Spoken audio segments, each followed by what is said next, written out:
They saw the plane take off and make like a turn towards the northeast and did a nosedive. It crashed. A plane with 5 people on board goes down in Santa Rosa. There were no survivors.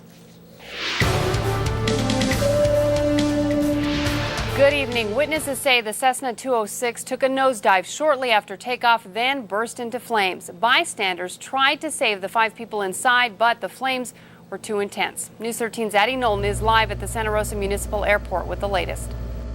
We're told the small plane was registered to a pilot out of Arizona. Santa Rosa police say it took off just before 1 this afternoon from the Route 66 airport in Santa Rosa.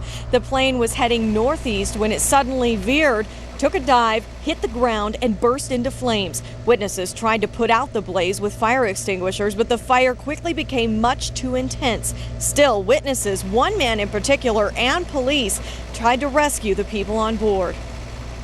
When he jumped the fence, he ran over there to see if anybody was alive. He went inside and tried to see if he can pull anybody out. He pulled out a lot of luggage.